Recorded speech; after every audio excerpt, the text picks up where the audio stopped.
Hello. All right, after listening to the songs about the quadrilaterals, we learned that quadrilaterals have 4 sides and 4 angles.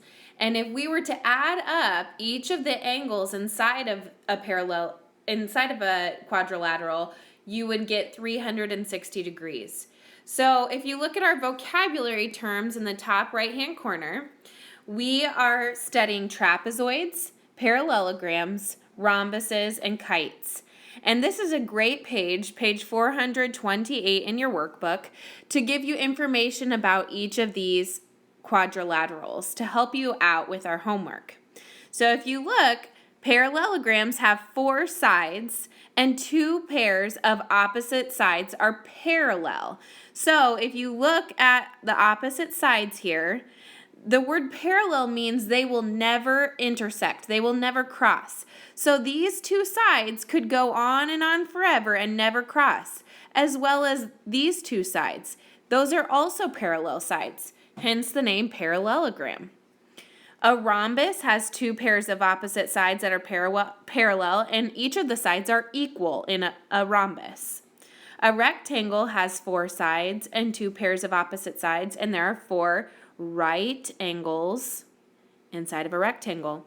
And squares have 2 pairs of opposite sides that are parallel and 4 right angles and 4 equal sides. So that's what makes a difference between a rectangle and a square. And remember, we talked about in class that not all rectangles are squares, but all squares are rectangles. Remember, I blew your mind with that information.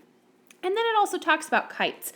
Kites have 4 sides, 2 equal pairs of equal adjacent sides, meaning next to each other. And a kite can be a square or a rhombus, but not all kites are parallelograms. It is hard to place a kite in the table. All right, now we're going to take a look at our homework. So keep listening so you know what to do with your homework for our sort. All right, your homework for this week is on page 430A.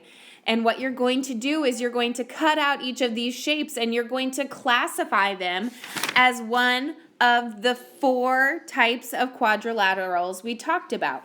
So what I would do is I would take a piece of paper, and on top of the piece of paper, I would write the words trapezoid, parallelogram, rhombus, and kite. And then make kind of a T-chart, breaking those into sections. So in other words, I would make something like this on my paper, and after cutting out each of my shapes, I would place them in one of these 4 sections. When I'm done placing each of my shapes in one of these 4 sections, I would take a picture of it and then upload it to the media album that I'll have placed in the math folder. Remember to refer back to page 428 in your workbook to help you to classify what each of these quadrilaterals is.